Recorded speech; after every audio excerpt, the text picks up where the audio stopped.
Ta-da! We're here! Oh, we're not late to the party, right? Right. Good thing the Conqueror of Demons and I are both as swift as the wind.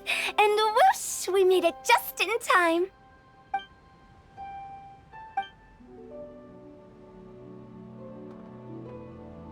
Oh. I see. So the important guest is the Conqueror of Demons. I've been looking forward to meeting you. The director didn't mention anything when she invited us. What a pleasant surprise. Gathered here with us tonight are not only young and accomplished individuals, but also the protector of Liyue's peace, Adeptus Alatus. To convene here with all of you is indeed a great honor. I'm sure you're exaggerating, Sir. There he goes again. Enough with the pleasantries. Go let our guests take a seat.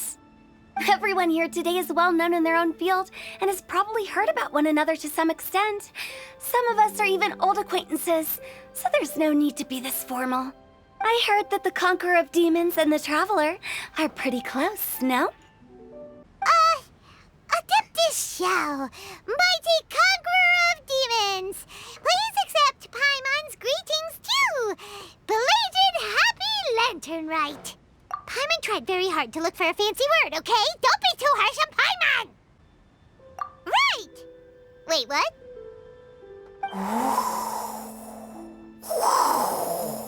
Seeds of story, brought by the wind. And cultivated by time. Did Paimon just unconsciously complete that saying? That voice. Could it be? If I'm not mistaken, there's someone knocking at the door. Don't just sit there, Zhongli. Go welcome our guest in. No such need. I'm coming in.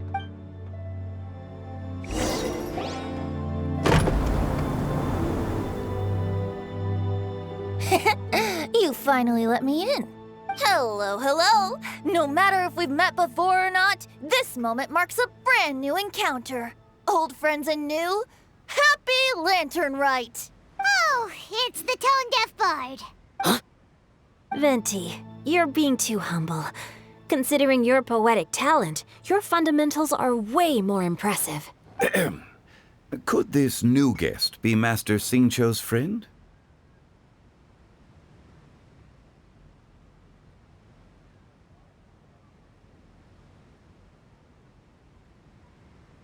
Yes.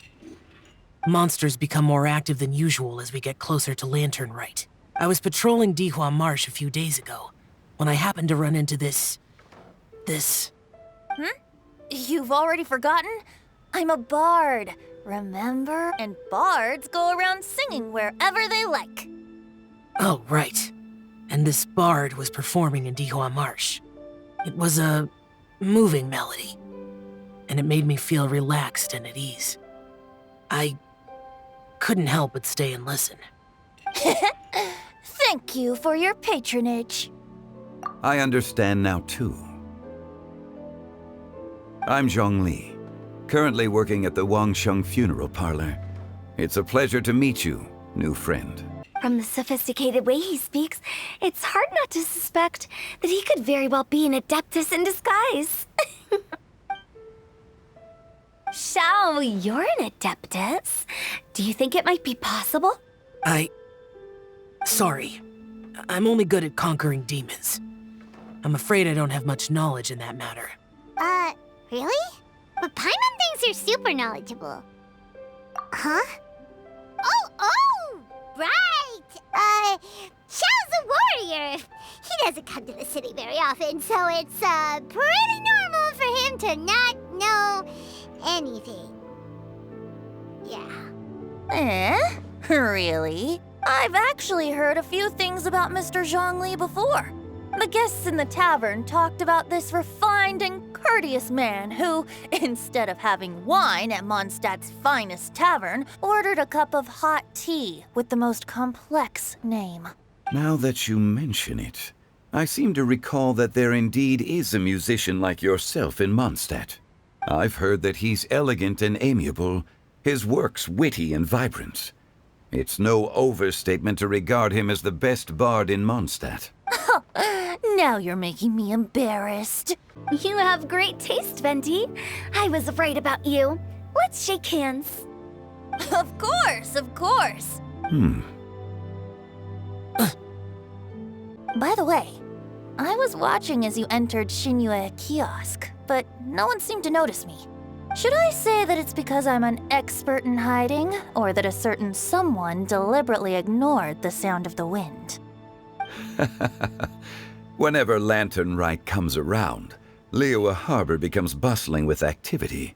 And speaking of the most distinguished guest here today, I'm sure we all agree that it's Mr. Zhongli. I'm not very familiar with the details of his past deeds, but chatting with him has been a real eye-opener, even for a bard who has traveled all across the world. If knowledge were a form of power, one could even say that you're a wielder of unlimited strength. But when it comes to having a way with words, the notable bard is certainly one cut above the rest. I just happen to have a good memory. It is such an unexceptional skill, yet you made it sound like an unparalleled talent. I am truly impressed. Since we all get to nominate someone...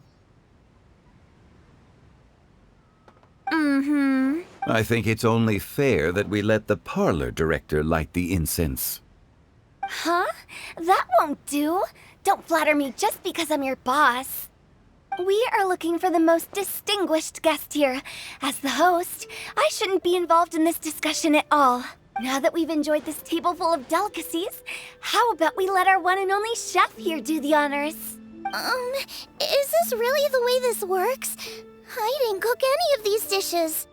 It's not a big deal. Just look at her.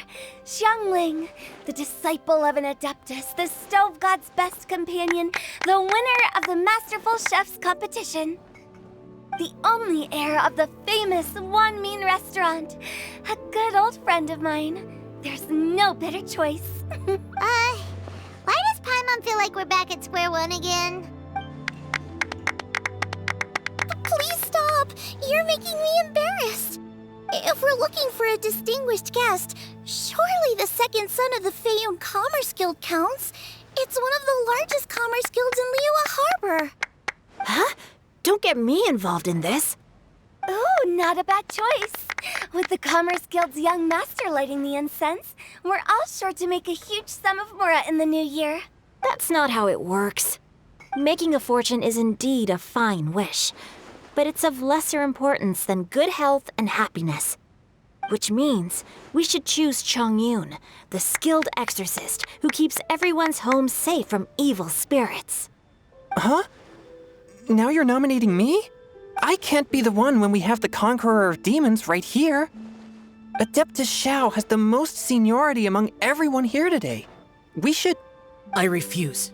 I am most certainly not the most distinguished guest here. You should all be able to make the right judgment based on your observations. One person here is well acquainted with everyone else.